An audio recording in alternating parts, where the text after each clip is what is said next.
Hello everyone and welcome to another episode of Hertfordshire Zoo. On today's episode we're going to be doing the Black Rhino. Here are some reference pictures that I've got for the way I kind of want the exhibit to look. So this is the first one that I've done where I've used some references, and I think it's the biggest one that I've done in the zoo. I think the pygmy hippo is slightly smaller. So whilst we're doing this, I'm going to be throwing in some facts for you, but I just wanted to sort of time-lapse a few pieces that I find the most kind of boring to watch, I guess.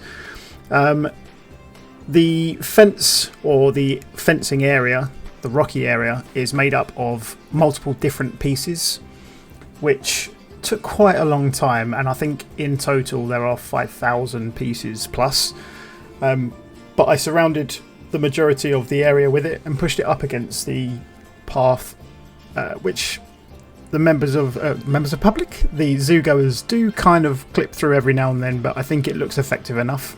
As you can see here, that's over 5,000 pieces, and I do colour it like a slight grey shortly, as you can see.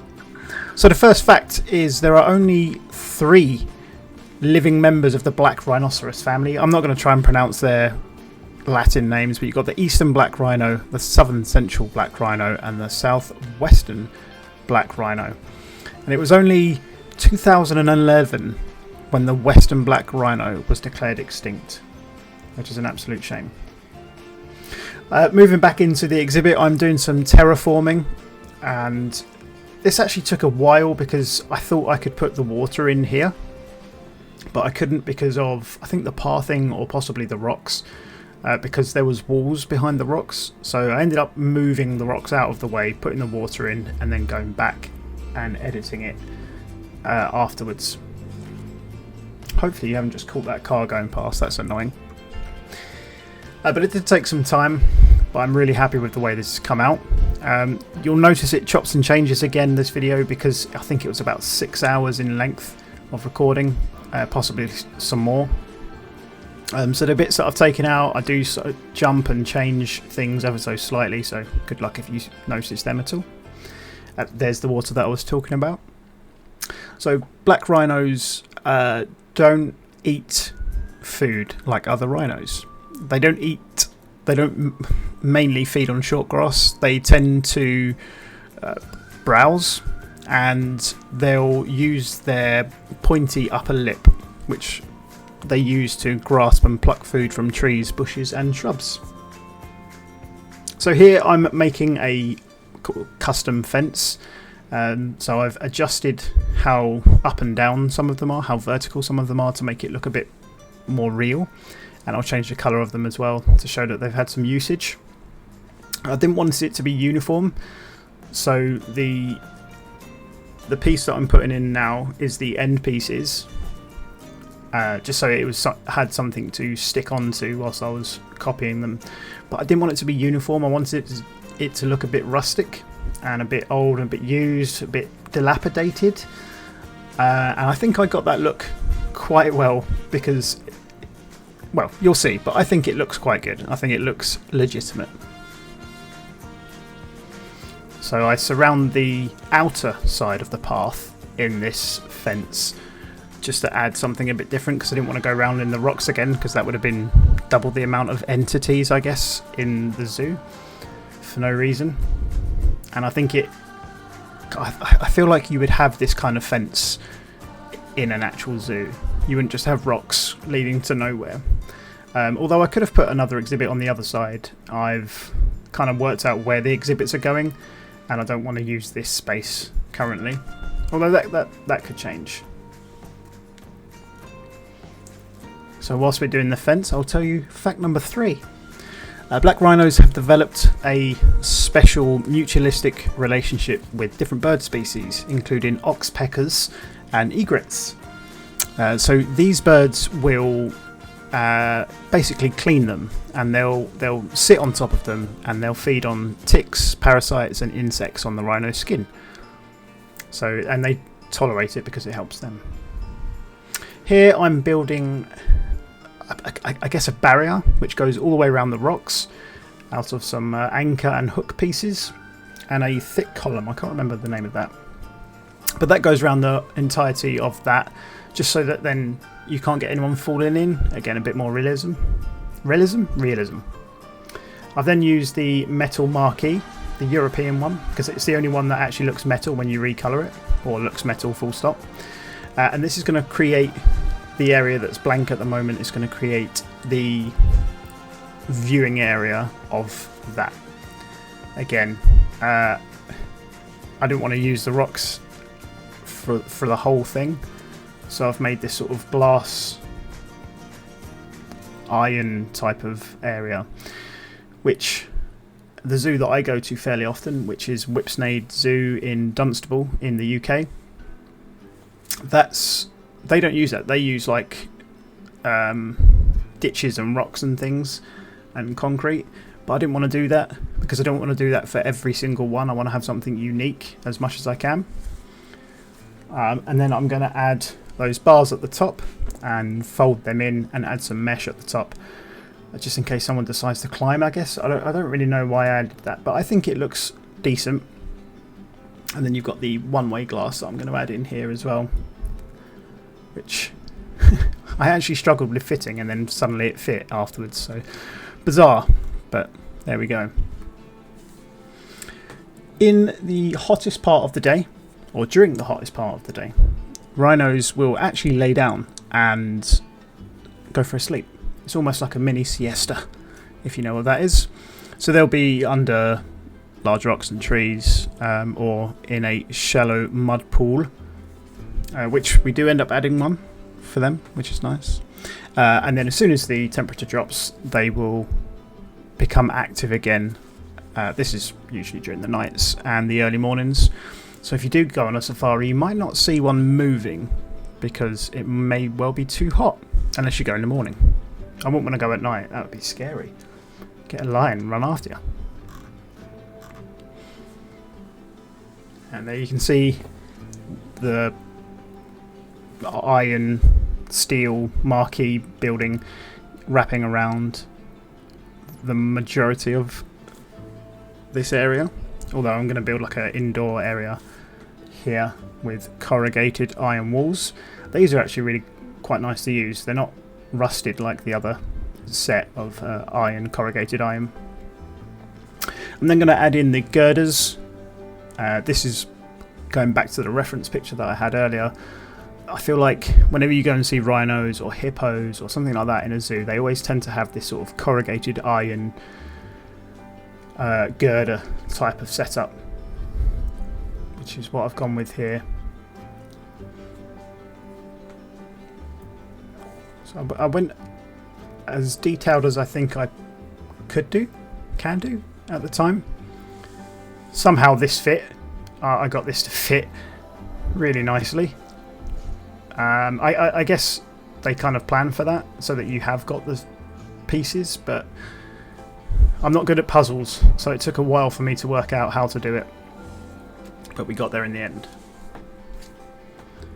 And here I'm going to be adding, because I didn't just want it to be an open area, I'm going to add in a gate system for the rhinoceros, or the rhinos, and I've put it on wheels so that it looks like it can be wheeled closed and wheeled open.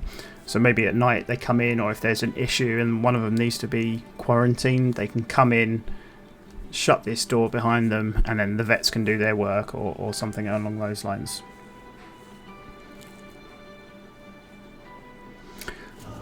Besides scent markings, black rhinos have other ways of communicating or conveying their emotions. They growl and make trumpet-like calls when engaging with rivals. They snort to express anger and make sneeze-like calls when sensing danger. They make high-pitched wonk when they become scared, which turns into a scream if they're terrified. And black rhinos usually curl their tails when fleeing to safety. I'd quite like to hear that scream. Can you imagine that coming out of what is it, like a two car size animal? That'd be quite incredible, actually, wouldn't it? So this is the other this is the rest of the gate that I'm finishing off now. I've set it back slightly to make it look as if it is behind the corrugated iron, and it's on the wheels there. I'll do add some more detail to it later on, but we'll come to that. Not sure if I actually show it in here or not, so I'll have to wait and see. Although I did edit this pretty much just before I'm doing the voiceover, but like I said, it was 6 hours long, or possibly more, so it's hard to remember every single thing that I've edited in this moving forward. But you can see how long this has taken me just based on how long this is sped up for. This is sped up 300 times. So the fact that it's taken this long in 300 times to get through to the next clip makes me really think that I spent far too long on this.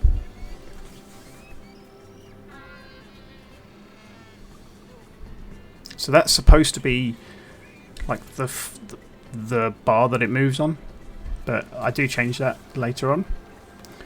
And this is the end of the rhino area. The other side will be the staff area, and then obviously you've got the viewing area as well. And I didn't think it would be good to use the same thing as outside again, so I've added these large sort of bars in, which I think that looks realistic, so I'm quite happy with that. I've added in this concrete flooring just so that it looks a bit better, and then added in these decals around the side because we all know that rhinos are dirty, and I think they would probably make quite a mess inside this lovely white corrugated iron. And we've added these decals to make it look like it's been open and closed quite a lot.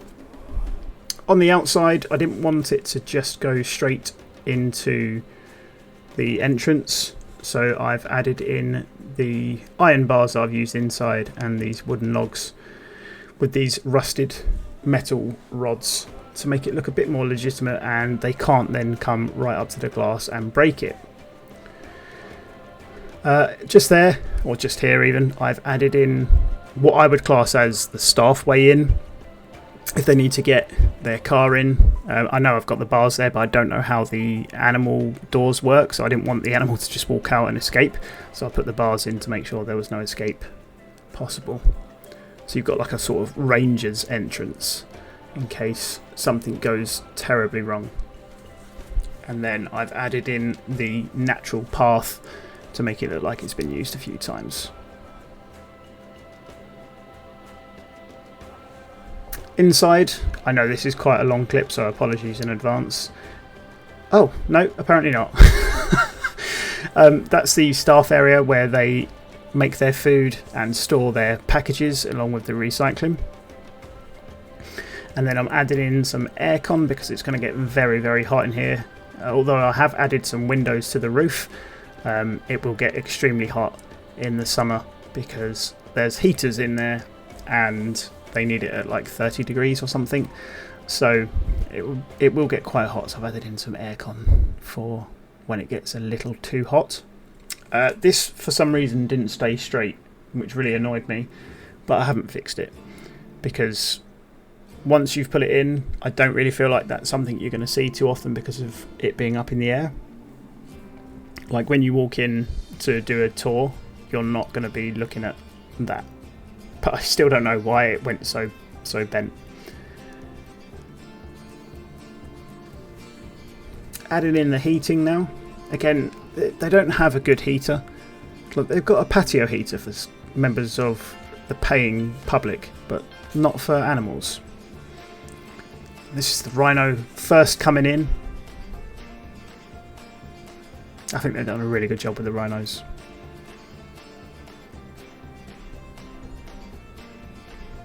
As you can see, I've added in the enrichment and some rocks and terrain, but they weren't happy with that, so I've gone back in and added in the correct terrain for the rhinos, using the terrain tool to mark where I think they would go more often, using the soil, almost like a pathing system for the animals. Anything that I think they'd use more often goes in. And here we have it, guys. This is the finished product. Thank you so much for watching. I know it's quite a long video, this one, and my voiceovers still aren't great, but I shall leave you to it. Thank you very much for watching. Please like and subscribe, and I'll see you again next time. Remember to hang around to the end to find out what's next.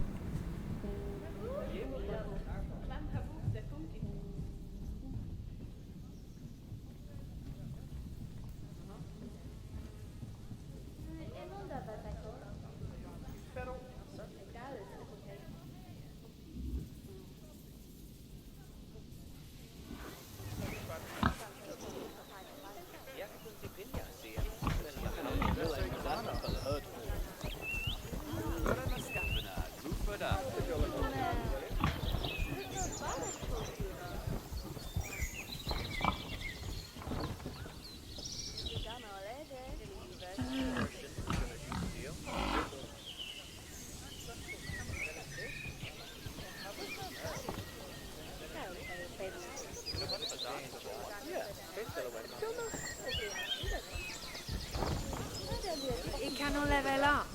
Fai la mattina oggi va. L'amu è full of pets better. I thought me one tazza. In there. Alles bescheiden. Sheila had dog.